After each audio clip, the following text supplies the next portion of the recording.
ओम शांति।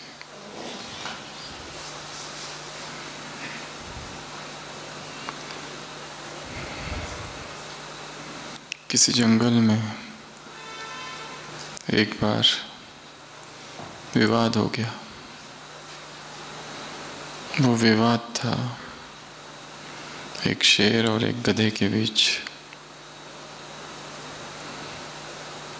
शेर ने कहा कि घास हरी है, पर गधे ने कहा नहीं, घास नीली है।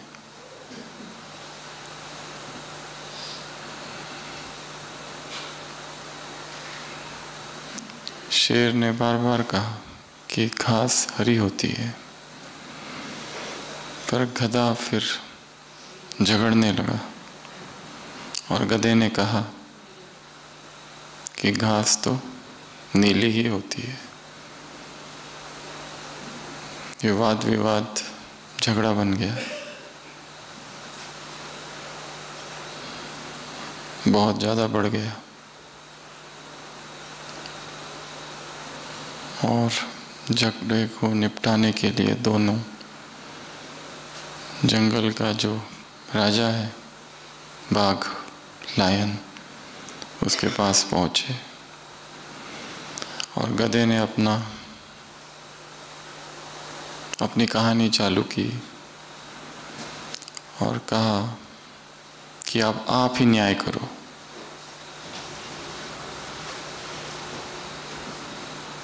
इस शेर ने मुझे परेशान कर रखा है, जबकि मैं कह रहा हूँ कि घास नीली होती है और ये शेर कहता है कि घास हरी होती है। अब आप ही न्याय करो और उचित दंड दो इसे, क्योंकि इस शेर ने मुझे बहुत परेशान किया है। वो लायन, वो बाघ सुनता है और कहता है तुमने जो कहा सही कहा है, और मैं ये निर्णय सुनाता हूँ कि शेर को 5 साल के लिए साइलेंस में रहना है, चुप, यही उसका दंड है। गधा बहुत खुश हो जाता है, नाचते गाते हुए निकल जाता है। शेर बाघ से पूछता है मेरा एक प्रश्न है। बाघ कहता है पूछो।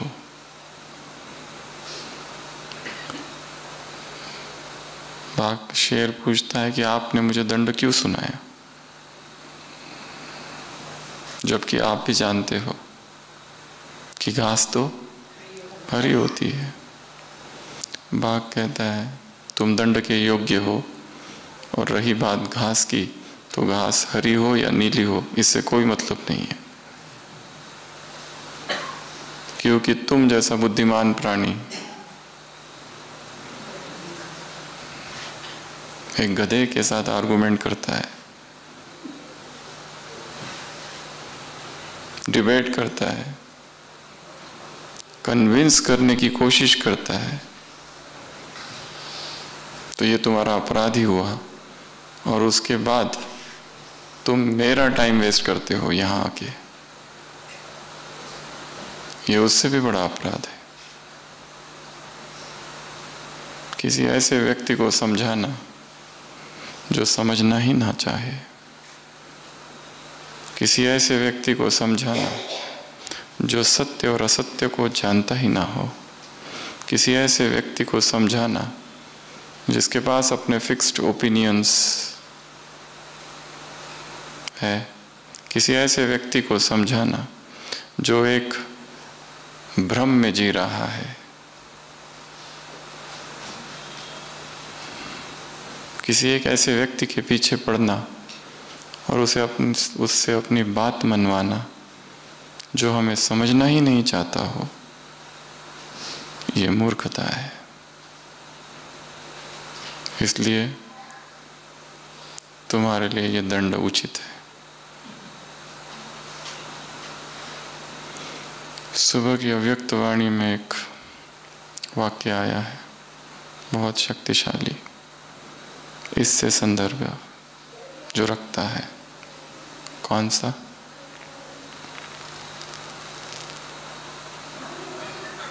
कौन सा?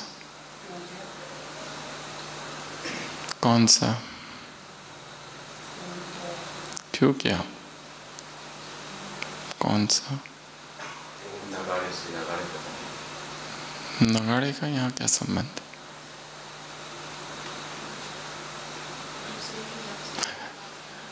हर एक की नब्ज को जानो, राइट? रास को जानो। क्या कहा है? रास को जानो, हर एक की नब्ज को जानो, उसके बाद उसे दुआ की दवा दो। That is second step. हर एक को जानना। हम अपने जीवन का अमूल्य समय कहाँ वेस्ट कर रहे हैं? किसके पीछे वेस्ट कर रहे हैं? क्या वो इस योग्य है? हर एक की नब्ज को जानो, राज को जानो। Know the secret, know the pulse.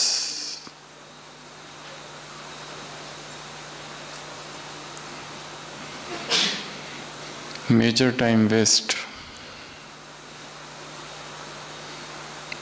बुद्धि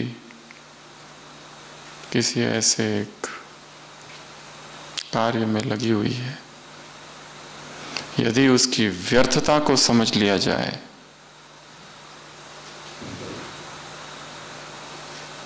तो अपने आप ज्ञान और योग और तपस्या सब कुछ अचानक आगे बढ़ जाएगा। जैसे ही बुद्धि व्यर्थ से मुक्त होती है, सूक्ष्म लगावों से मुक्त हो जाती है। हम समझ रहे हैं कि मैं नहीं रहूंगा, रहूंगी तो इसका क्या होगा।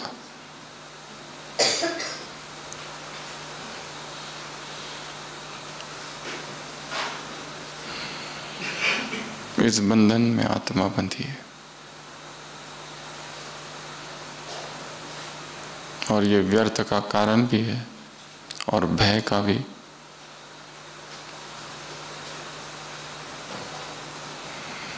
और टाइम वेस्ट, हलचल का भी। मुरली में शब्द आए, संसार में कौन सी घटनाएं बढ़ रही है? कौन सी घटनाएं बढ़ रही है? दुख की घटनाएं। संसार में क्या बढ़ रहा है? दुख की घटनाएं बढ़ रही है और सबका कारण कहीं ना कहीं सूक्ष्म मन का बंधन है, मन के लगाव है। योगियों के लिए कहा जाता है, those who are born God conscious, जो बचपन से ही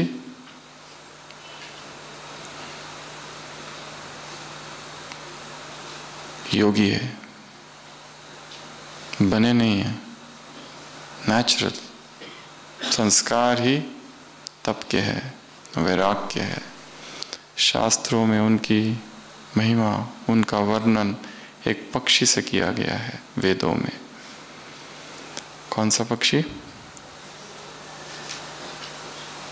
योगियों का वर्णन एक पक्षी से किया है।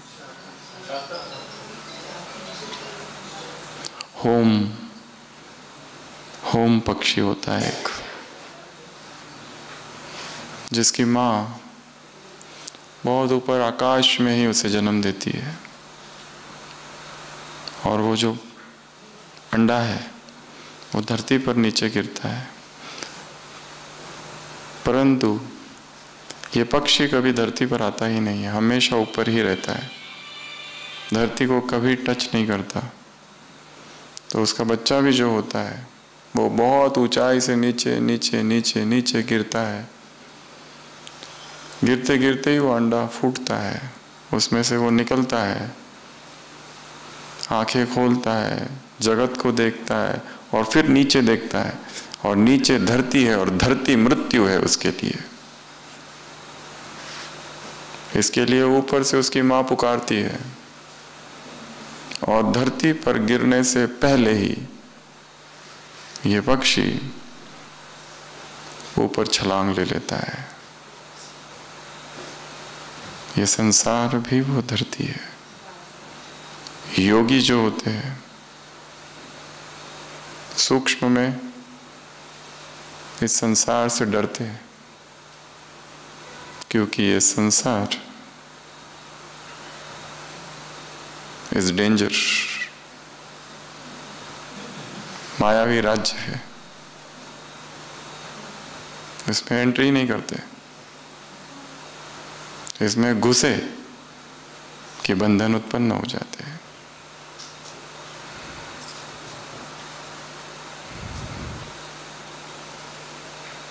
जो सबसे बड़ा दुश्मन होता है उससे सूक्ष्म भय रहना चाहिए। ये संसार माया जाल है। अर्जुन का युद्ध जब था कर्ण से, निर्णायक युद्ध, अर्जुन भयभीत था। अभी तक कभी भयभीत नहीं था। कृष्ण पूछते भी है तब वो कहता है कि मैं आज भयभीत हूँ, क्योंकि मेरा सबसे बड़ा दुश्मन कर्ण है, उससे लड़ाई है और भयभीत होना भी चाहिए। यदि कोई बहुत अहंकारी हो जाए और ये समझ ले कि मैंने माया को जीत लिया है, उसी समय माया आक्रमण करती है। इसलिए मार्ग बहुत सूक्ष्म है, दुर्गम चोटी है। संभल संभल के, बच बच के, फूक फूक के कदम रखने हैं।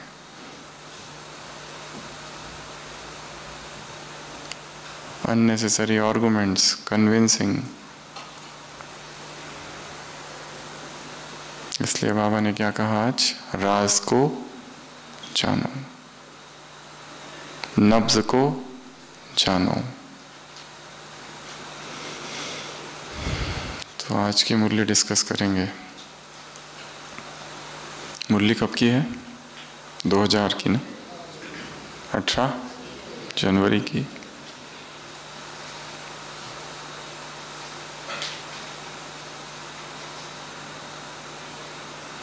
एक ही मुरली एक पहाड़ की तरह है।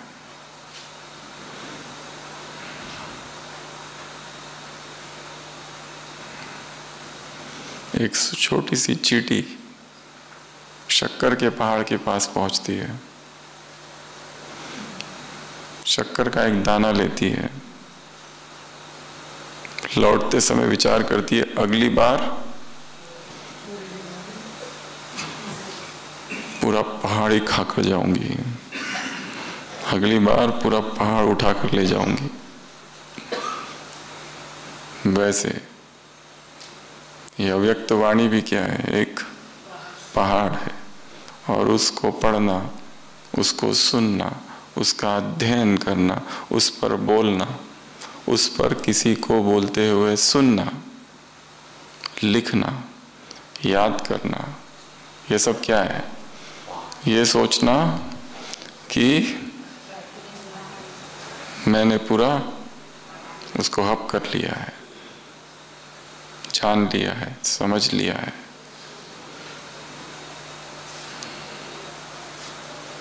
एक एक मुरली सूक्ष्म राजों से भरी है,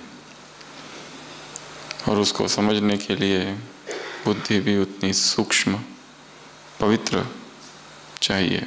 सारे दिन भर व्यर्थ, और फिर शाम को मुरली पढ़ो और पूरी याद कर लो और उस पर क्लास भी करा लो, प्राप्ति 0।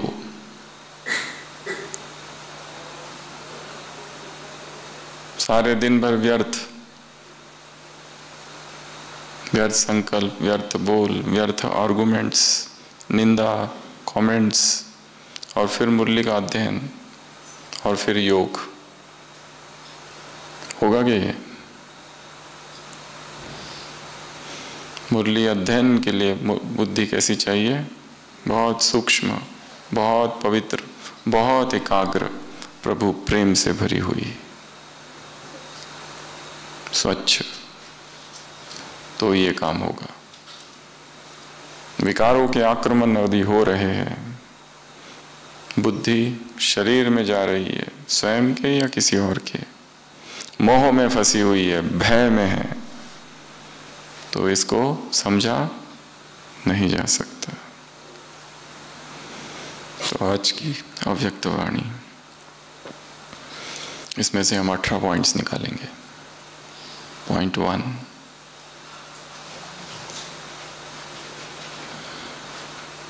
अलौकिक विल पावर, प्रभु देन, प्रभु वरदान, निमित्त भाव का वरदान।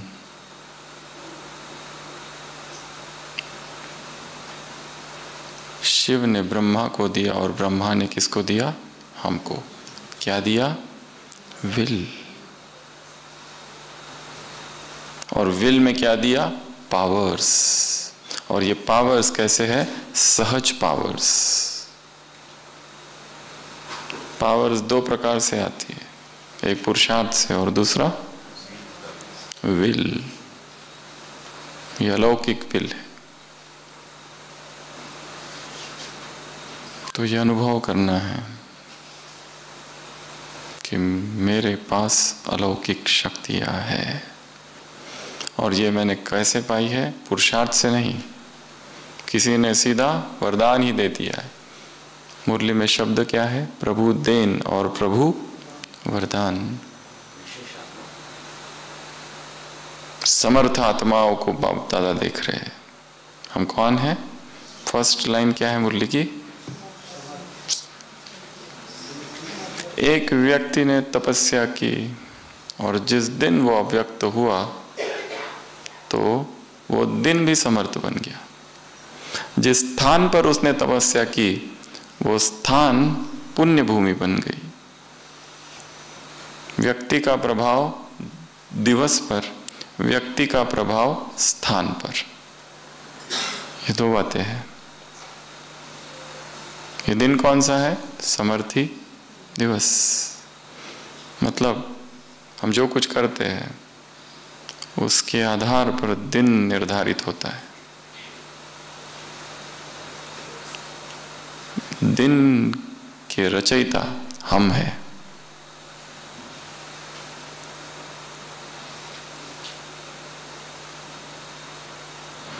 तो फर्स्ट पॉइंट, विल पावर, अलौकिक विल पावर, वरदान, परमात्मा देन, परमात्मा वरदान, जिसमें मेहनत नहीं, जिसमें पुरुषार्थ नहीं, जो सहज मिला है। एक्स्ट्रा पावर्स, सहज पावर्स, समर्थ बाप से प्राप्त पावर्स, निमित्त भाव का वरदान ब्रह्मा ने तुमको दिया। तो अनुभव करना अमृत वेला, शिव से ब्रह्मा और ब्रह्मा से हमको वरदान प्राप्त हो रहे हैं। विल दी जा रही है। बाबा ने कहा बहुत सारी विल होती है संसार में, ये भी एक विल है। कौन सी विल? पावर्स की, शक्तियों की। ये फर्स्ट पॉइंट। तो इस पर काम करना है कि मुझे पावर्स मिल चुकी है। पावर्स मेरे पास पहले ही है। फिर ये प्रश्न नहीं आएगा कि सहन करने की शक्ति कहाँ से लाऊं और कब लाऊं, क्या करूं, परखने की कब लाऊं, कहाँ से लाऊं, कैसे काम करूं। शक्ति एक ही है। इलेक्ट्रिक करंट एक ही है। जब लाइट से जाएगा तो ट्यूबलाइट से तो प्रकाश, और फैन से गुजरेगा तो हवा, माइक से जाएगा तो आवाज। करंट एक ही है। उसी तरह ईश्वरीय शक्ति भी एक ही है। उसके अलग अलग नाम है, समय परिस्थितियों के अनुसार। सहन की शक्ति, सहन करने की शक्ति, सामना करने की शक्ति, निर्णय की शक्ति, सहयोग वगैरह वगैरह, सत्यता की शक्ति, प्यूरिटी की शक्ति, ऑनेस्टी की शक्ति। संग्राम करने की शक्ति, संग्रह करने की शक्ति, कितनी अलग अलग मुरलियां है, साइलेंस की शक्ति, योग की शक्ति है एक ही,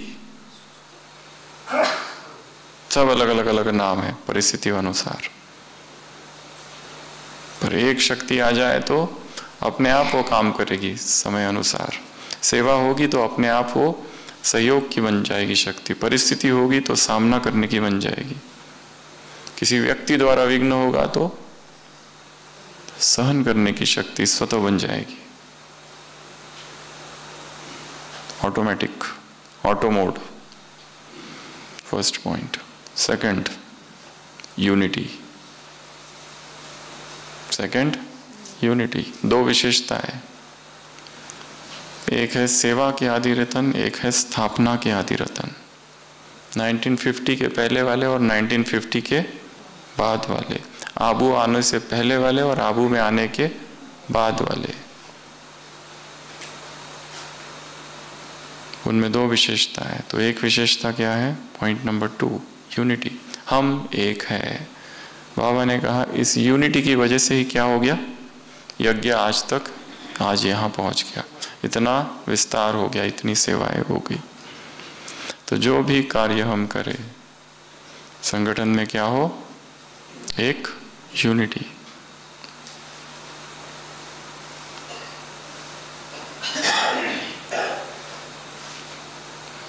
किसी विदेशी ने भारत के लिए कहा है कि यदि हमें भारत को जीतना है, यदि हमें भारत को ध्वस्त करना है, भारत के टुकड़े टुकड़े करने हैं,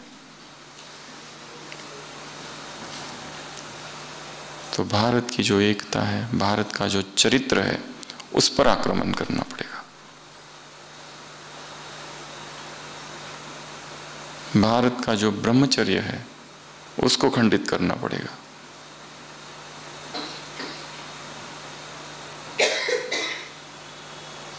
वो विदेशी लिखता है मैकुलाय लेटर में 1835 के, I have traveled across the length and breadth of this country and I have not found a single beggar, and if you want to destroy this country we have to attack the very root of this country, and that is the character।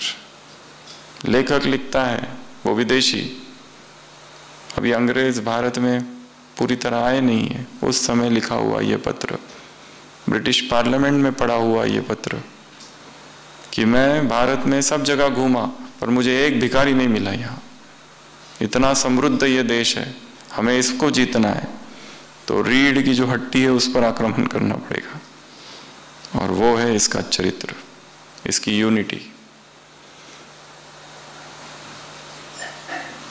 तो second point क्या है?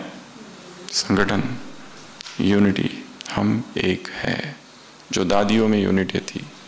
Third point, एक ने कहा दूसरे ने माना, तो काम फटाफट होगा। एक ने कहा और दूसरे ने नहीं माना तो क्या होगा? डिसओबीडियंस जहां है वहां क्या होगा? मतभेद, डिस्टर्बेंस, झगड़े।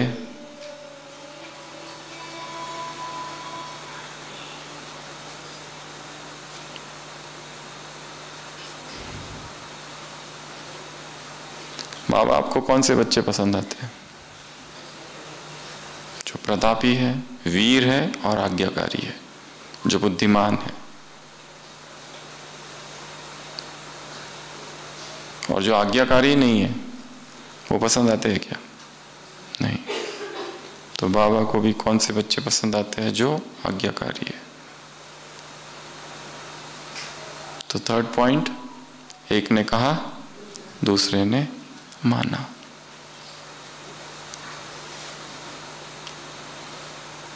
फोर्थ, त्याग। किसका त्याग? ब्रह्मा का त्याग। त्याग की परिभाषा दी है, क्या है? सब कुछ होते हुए भी त्याग कर देना, ये ऋषि की परिभाषा है ही नहीं तो त्याग क्या करेंगे? परंतु जिसके पास सब कुछ है, सब कुछ, सारा वैभव है, परंतु उसके लिए वो तिन के समान है।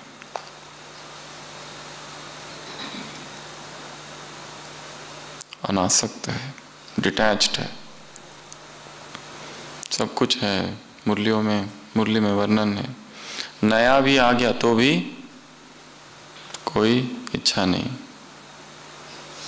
सुख सुविधाएं जितनी अधिक बढ़ती है, साधना कम होती जाती है। साधनों के अभाव में तपस्या में निखार आता है। साधन होते हुए भी परंतु यदि डिटैच रहे तो वही अवस्था रहेगी। तो अगली पॉइंट क्या सीखेंगे? त्याग, सूक्ष्म त्याग, पहले स्थूल से और फिर धीरे धीरे धीरे, क्योंकि त्याग तो एक यात्रा है, एक दिन में कभी त्याग नहीं होता है। और जो त्याग करो भी वो बहुत स्थूल स्थूल त्याग है। रियल त्याग तो मन में जो मैं पकड़ के है वो वाला है।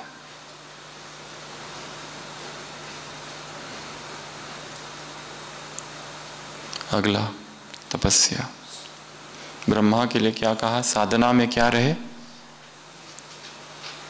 एक शब्द है, साधना में डैश रहे, अटल।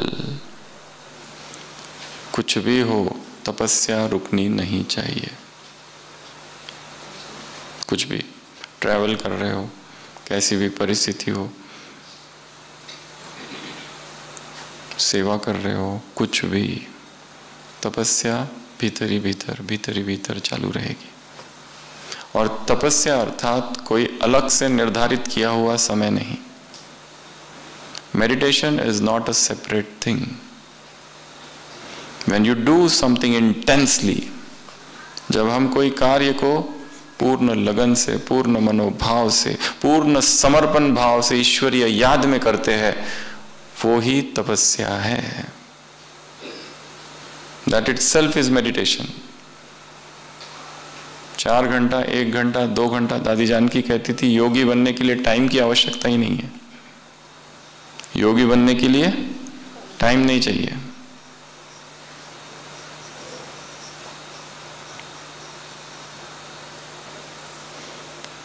तो इस पॉइंट को यहां से उठाना है। तपस्या ब्रह्मा की कैसी रही? अटल। सब डिस्टर्बेंसेस चालू था, उस सभी डिस्टर्बेंस के बीच अटल। किसी राजा ने कहा सभी चित्रकारों को राज्य के कि शांति का चित्र बना के लाओ। सभी ने शांति का चित्र बनाया। नदी बह रही है, शांत सब कुछ है, घर है, पक्षी उड़ रहे हैं, सब कुछ ऐसे बहुत सारे अलग अलग शांति के चित्र प्रकृति वाले। एक चित्र पर राजा की नजर पड़ी जिसमें तो तूफान ही तूफान दिख रहा है।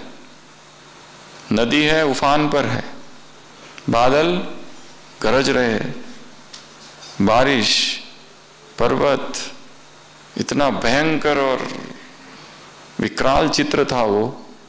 और प्रतियोगिता किसकी है? शांति के चित्र की प्रतियोगिता है। राजा ने कहा ये बनाया किसने? उसको बुलाओ। बूढ़ा चित्रकार आता है, वो कहता है ये प्रतियोगिता शांति की है। चित्रकार कहता है ये शांति का ही चित्र है। राजा कहता है समझाओ। वो कहता है उस झाड़ में एक पक्षी बैठा हुआ है, शांत है, मेडिटेशन में। वो है शांति का चित्र। तपस्या में बैठा हुआ है, तूफान है, बारिश है, आंधी है, ये सब परिस्थितियों में स्थिर बैठना, यही मेडिटेशन है।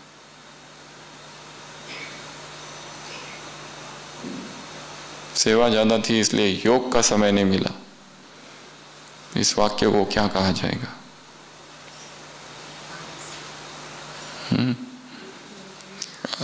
अज्ञान। अभी यहां बैठे हैं, यही मेडिटेशन है। कमरे में जाओगे वही मेडिटेशन है, नहा रहे हो वही मेडिटेशन है, सेवा कर रहे हो वही मेडिटेशन है।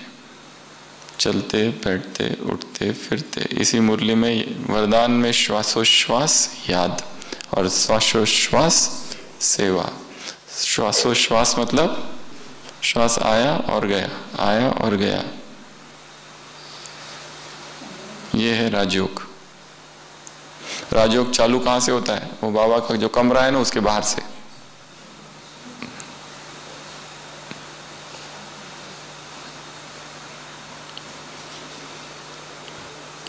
नेक्स्ट पॉइंट, सेवा। ब्रह्मा की सेवा, ब्रह्मा की सेवा का उत्साह, उमंग, उसकी वजह से इतना विस्तार हुआ।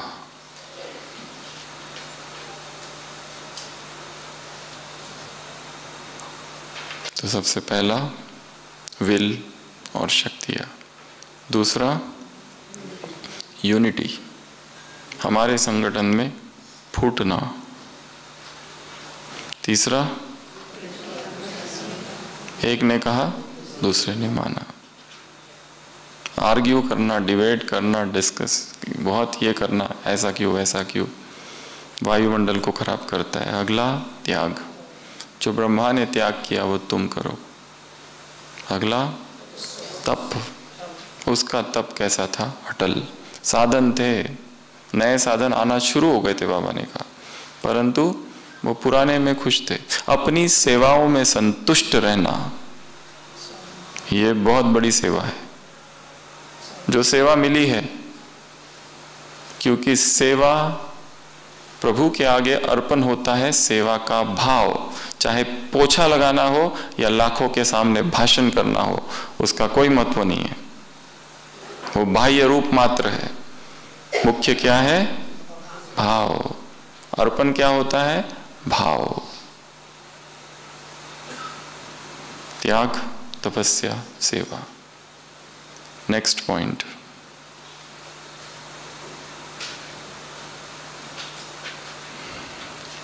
वाइब्रेशंस फैलाओ। क्या कहा? ब्रह्मा ने क्या किया? नहीं, अगला पॉइंट, इस तप की वजह से एक फल प्राप्त हुआ, और वो फल कौन सा है? मधुबन भूमि को सहज योगी, जो बाहर का भी आता है उसको भी यहाँ कोई ना कोई अनुभव होता है, वो भी कुछ ना कुछ परिवर्तन का संकल्प लेके जाता है। और जो ब्राह्मण आते हैं वो सहज योगी का, योगी स्थिति का अनुभव करते हैं, अशरीरीपन का अनुभव करते हैं मधुबन में आते ही, क्योंकि इस भूमि में ब्रह्मा के और ब्राह्मणों के वाइब्रेशंस है। ये कितनी अच्छी पॉइंट है कि एक व्यक्ति तपस्या करता है तो जिस स्थान पर तपस्या करता है वहां कुछ छोड़ देता है वो जाने से पहले। तो इस स्थान पर कितनी आत्माओं ने तपस्या की है। और मधुबन की एक विशेषता है, और वो ये है कि यहाँ पर 24 घंटे कोई ना कोई योग कर ही रहा है ना? कभी ना कभी रात को 1 बजे, 2 बजे, 3 बजे, दिन 10 बजे तक फिर सिक्योरिटी वाले हैं रात में। तो एवरी मोमेंट यहाँ पर किसी ना किसी रीति से योग के वाइब्रेशंस है ही। इसलिए बहुत उदास जब हो जाओ तो इस भूमि पर आ जाओ, अपने आप मन ऊपर उठ जाता है, जो बाहर रहते हैं वो। और बाबा ने महावाक्य में भी कहा है, उदास हो जाओ तो कुटिया में आ जाओ, व्यर्थ संकल्प चले तो हिस्ट्री हॉल में आ जाओ, शक्तिशाली बनना हो तो शांति स्तंभ पर आ जाओ, बाप समान बनना हो तो बाबा के कमरे में आ जाओ। ये सब महावाक्य है, क्योंकि दिस इज पावर स्टेशन, यह एनर्जी है। इस एनर्जी फील्ड, इस मैग्नेटिक फील्ड में प्रवेश करते ही चेतना में रूपांतरण आता है। जो माइंड कंफ्यूज्ड है उसको कुछ कुछ नया दिखने लगता है, नई समझ, दिमाग की नसें थोड़ी खिंच जाती है, न्यू अंडरस्टैंडिंग। चीज वही है परंतु उसकी समझ आ जाती है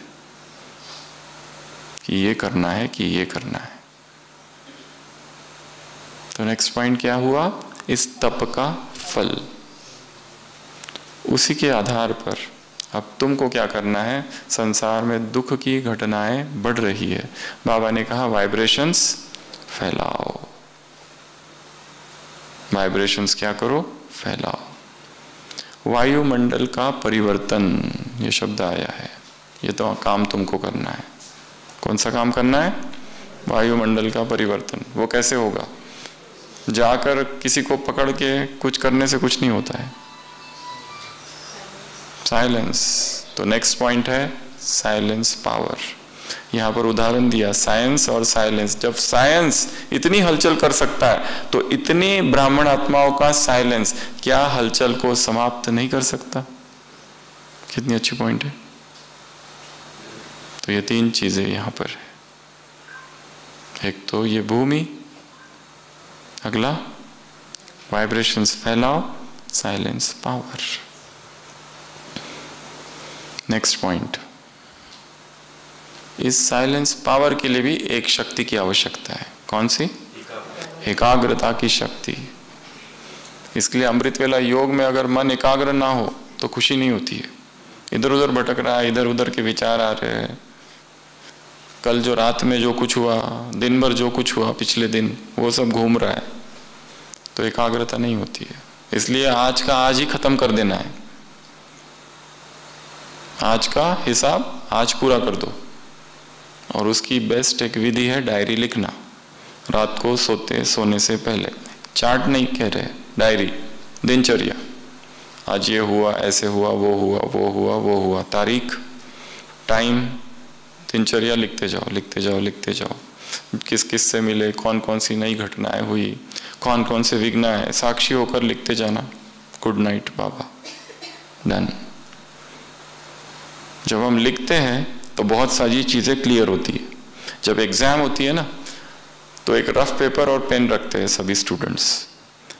प्रश्न इतना बड़ा है, ठीक है, अब ये प्रश्न इतना बड़ा है, उसको समय कम है, फटाफट उसके मेन पॉइंट्स रफ पेपर पर लिखो। लिखा हुआ देखते ही एकदम क्लियर होता है और आंसर टच होता है कि ये उत्तर है। तो लिखना एक विधि है आज का आज खत्म करने की। एक है बता देना, पर वो कभी बताएंगे कभी नहीं बताएंगे, और वो बताएंगे भी तुम्हें मन में ही घूमते रहेगा। बट व्हेन यू राइट, वो साकार रूप धारण करता है, वो स्पष्ट होता है, क्योंकि उसके लिए शब्द चाहिए और वो शब्द निकलते हैं। इसलिए एक आदत डालनी है डायरी लिखने की। कौन सी डायरी? दिनचर्या की। और फिर धीरे धीरे उस डायरी में याद और बाकी जो भी चार्ट्स है वो डालते जाना। The art of chart, art chart.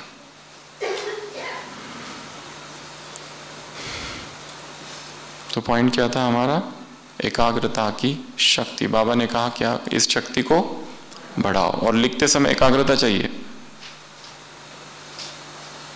बाबा को बताते समय एकाग्रता की ज्यादा आवश्यकता नहीं है, पर लिखते समय क्या चाहिए? एकाग्रता, क्योंकि अच्छे से लिखना है।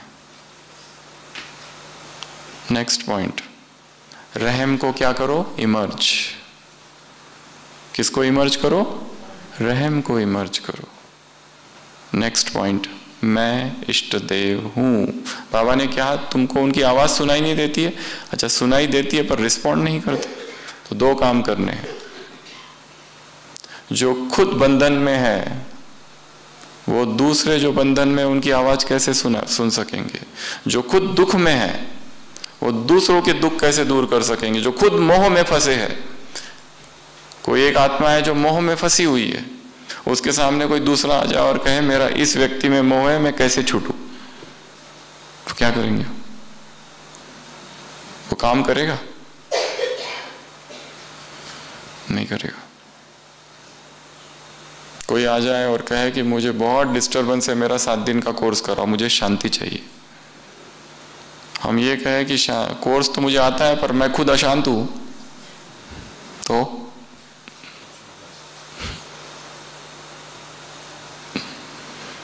ये तीन बातें, कंसंट्रेशन पावर, रहम को इमर्ज करो। इमर्ज करो।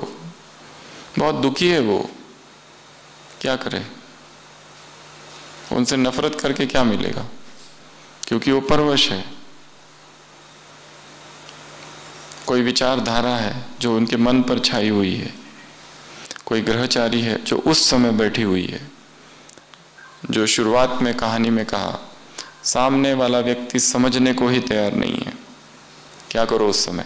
डिटैच हो जाओ, अलग हो जाओ, दैट्स इट। नहीं तो वो टाइम वेस्ट होगा। इसलिए शेर को जो सजा सुनाई गई 5 साल के साइलेंस की, बहुत ही उपयुक्त थी, क्योंकि वह दंड का भागी है। अपराध कौन सा किया उसने? ये सिद्ध करना कि घास हरी होती है। और किसके सामने? मूर्ख के सामने।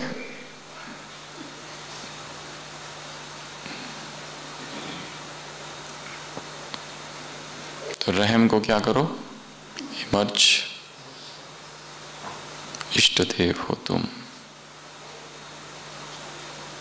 नेक्स्ट पॉइंट, एवर रेडी बनो और बनाओ। वतन में कॉन्फ्रेंस, वो सारा वर्णन है मुरलियों में। एक आदि रतन, सेवा के, एक स्थापना के और एडवांस पार्टी। ब्रह्मा, चाबी, घर, वो कब ले जाएंगे? जब हम एवर रेडी होंगे। और 3 पेपर बताए हैं, 3 पेपर में एवर रेडी। कौन से 3 पेपर? कौन से? त्याग, तपस्या, सेवा। ये 3 पेपर में जब एवर रेडी होंगे तो ही जा सकेंगे। तो त्याग, ब्रह्मा जैसा त्याग। तप, अटल। सेवा, दिन रात। यदि कुमार और कुमारियां, ये बहुत इंपॉर्टेंट पॉइंट है, इसको नोट करके रखना है या लिख करके। कुमार या कुमारियां यदि सेवा नहीं करते तो एक वो दूसरे कार्य में व्यस्त हो जाएंगे जो उन्हें जीवन भर व्यस्त रखेंगे। वो कार्य कौन सा है? कुमार और कुमारियां यदि सेवा नहीं करते तो एक वो दूसरे कार्य में व्यस्त हो जाएंगे जो कार्य उन्हें जीवन भर व्यस्त रखेगा। वो है विवाह।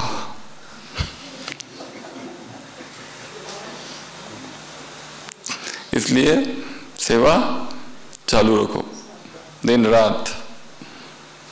ये ना समझना कि अभी मैं थोड़ा रेस्ट करता हूं, आज संडे है, आराम का दिन है। सभी विकारों की जड़ है फुर्सत। संडे सभी विकारों की जड़ क्या है? फुर्सत। Leisure is the root of all the evils of the world. जब मन खाली हो जाता है तभी उसको खुराफात सूझती है। ये करूँ, इसको फोन करूँ, उसको फोन करूँ, इसको कॉल, उसको कॉल, इसको मेल, ये देखूँ, वो देखूँ, इधर जाऊं, उधर जाऊं, net, Google, YouTube, Insta, shorts, reels. तो उसके पास कोई लक्ष्य है तो ये सब नहीं करेगा। वो खाली है, आज रिलैक्स है, आज रेस्ट करना है। फुर्सत क्या है? सभी विकारों की जड़। इसलिए खुद को क्या करना है? बिजी। नहीं तो वो कार्य बता दिया जिसमें पूरा जीवन व्यस्त हो जाओगे। ठीक है? तो एवर रेडी, तैयार रहना है सेवा के लिए। एवर रेडी बनो और दूसरों को भी क्या करो? बनाओ। पर पहले बनना इंपॉर्टेंट है, फिर बनाओ। और एक तीसरी स्टेज है, दोनों साथ साथ। बनना भी चालू है और बनाना भी चालू है। ये सबसे अच्छा है, तीसरा ऑप्शन। यहां मुरली पूरी हुई है। अब आ जाओ नेक्स्ट पॉइंट की तरफ, राजस्थान से मुलाकात। सेवाएं जब करते हो तो क्या मिलती है?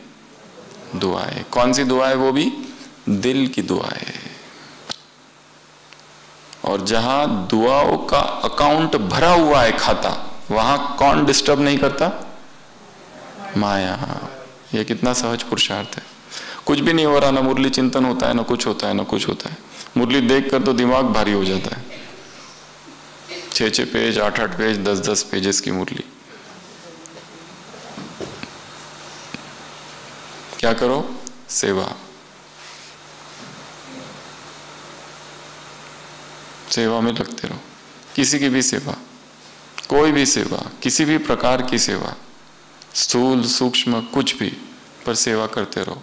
विश्व के ग्लोब के ही सामने बैठ जाओ और उसको सकाश देते रहो। अलग अलग खंड, यूरोप, अमेरिका, अफ्रीका, इमर्ज करो, सकाश देते रहो। अलग अलग तबके के लोग, उनको देखो। अपने ही शहर के ऊपर जाओ और जो जो स्थान याद आते हैं, लोकेशंस, एक एक लोकेशन के ऊपर जाओ और सकाश देते जाओ। जहाँ सेंटर है उसके बाजू में क्या है, ग्राउंड, तो ग्राउंड को सकाश। उसके बाजू में क्या है, बिल्डिंग, आईटी कंपनी, जो जो दिखता है उसमें टाइम, माइंड को बिजी रखना है। क्योंकि माइंड खाली रहा कि सीधा क्या हो जाता है, गिरता है नीचे। उसको बिजी रखना है। तो पॉइंट क्या है हमारी, दुआएं दो, दुआएं लो। नेक्स्ट पॉइंट जिससे मुरली की हमने शुरुआत की थी, हर एक राज को जानो, नब्ज को जानो।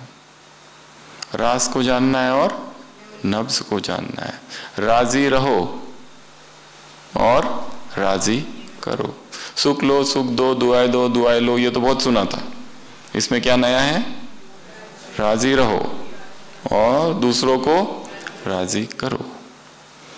राजी रहो अर्थात मुझे जो सेवा मिली है उससे मैं संतुष्ट हूं।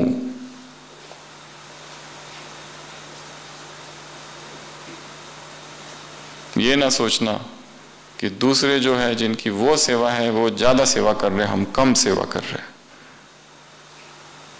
क्योंकि भगवान क्या देखता है, सेवा भाव को, समर्पण को, वो अर्पित होता है। और अहंकारी का पतन निश्चित है, फिर वो किसी भी क्षेत्र में आ जाए। अहंकारी का पतन निश्चित है। Pride hath to fall.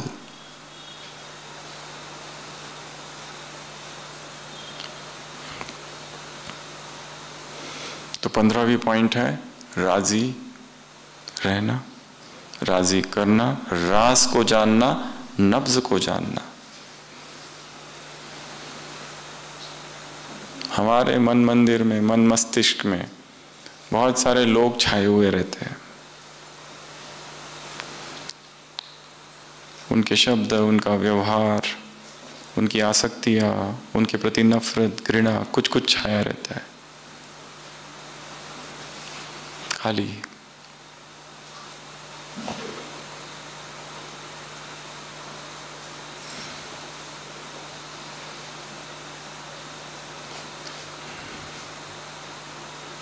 Next, देना ही क्या है, लेना। ये देना देना नहीं है। स्पिरिचुअल स्टैटिस्टिक्स, स्पिरिचुअल फाइनेंस क्या कहता है, इधर दे दो तो मिलता है, दे दो। देने में सुख है, पकड़ के रहने में पीड़ा है, दुख है, भय है, चिंता है। 17 पॉइंट वरदान से बैलेंस। कौन सा बैलेंस, याद और सेवा। आशीर्वाद मिलेगी, सफलता मिलेगी। और लास्ट पॉइंट 18th स्लोगन क्या है, निर्विघ्न का सर्टिफिकेट किस किस से लेना है, स्वयं को तो हम तुरंत दे देते हैं, तुरंत अभी के अभी, पर किससे लेना है, साथियों से जिन्होंने ये प्रतिज्ञा ले रखी है कि हम मर जाएंगे पर इनको सर्टिफिकेट नहीं देंगे। अब इनसे सर्टिफिकेट लेना है। सर्टिफिकेट किससे लेना है, जिन्होंने भीष्म प्रतिज्ञा की है उनसे। तब क्या मिलेगा भगवान से, इनाम। अब क्या करें इसमें वो बताओ कैसे ले, उनको मनाएंगे, उनकी खुशामद करेंगे, क्या करेंगे उनका। पिछले संडे की मुरली में था ना, शुभ शब्द, शुभ चिंतन, शुभ चिंतक, शुभ भावना और शुभ स्मृति और स्वरूप, शुभ स्मृति और स्वरूप, श्रेष्ठ स्मृति, शुभ स्मृति, चाहे कोई कैसा भी हो, हमें वो देखना ही नहीं है। किसको देखो? ओरिजिनल संस्कार को देखो, दैट्स इट। क्योंकि व्यर्थ सोचना भी इम्प्यूरिटी है, क्योंकि जहां इम्प्यूरिटी है वहां क्या है? दुख है। नेगेटिव सोचना ये भी क्या है? इम्प्यूरिटी। ये लोग ठीक नहीं है, ये लोग अच्छे नहीं है, ये लोग मुझे समझते नहीं है। कब समझेंगे?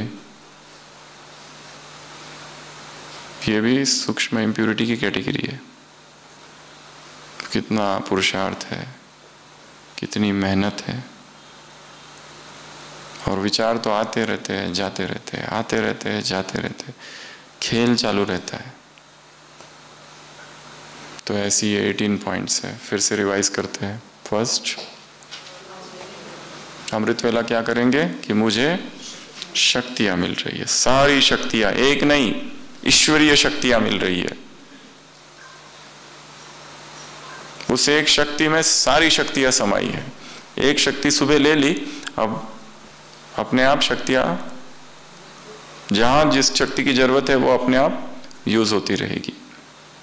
एक दूसरा पॉइंट, तो इसको कहते हैं विल पावर, इसको कहा प्रभु देन, इसको कहा प्रभु वरदान, निमित्त का वरदान, अलग अलग शब्द है।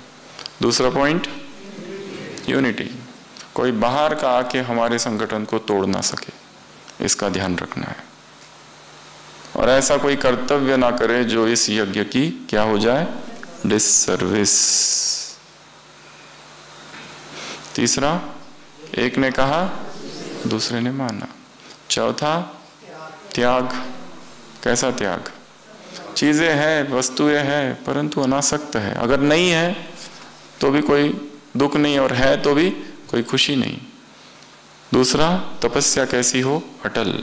और सेवा कैसी? ब्रह्मा की तरह, उमंग उत्साह, निरंतर, कमी ना हो। सेवा में बिजी रहना है। अगर ये सेवा नहीं करेंगे तो वो एक कार्य बता दिया है कुमार कुमारियों के लिए, जो पूरा जीवन भर व्यस्त रख देगा, और उसमें से निकलना असंभव, असंभव।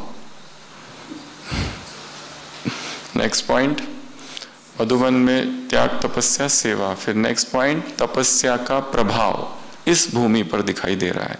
तो कौन सा प्रभाव दिखा रहा है? ब्राह्मणों के लिए सहयोग, बाकी आते वो भी कोई ना कोई संकल्प लेके जाते, शांति का अनुभव तो होता ही है। अगला,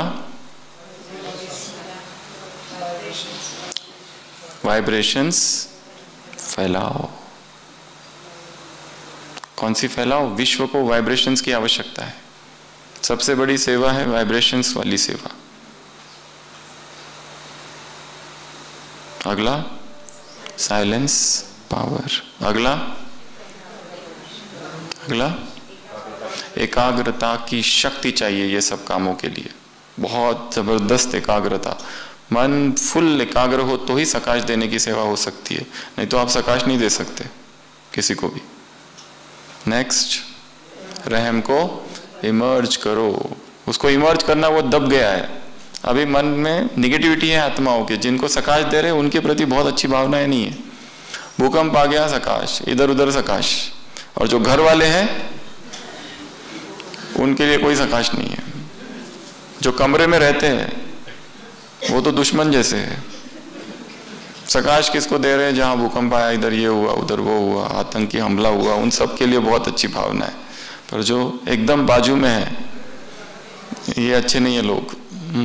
अमृत वेला नहीं करते, मुरली नहीं सुनते, ये ठीक नहीं है। बगुले, हंस और बगुले। नेक्स्ट, नेक्स्ट, इष्ट देव हूं तो मुझे क्या करना है? सुनना है और रिस्पॉन्ड भी करना है।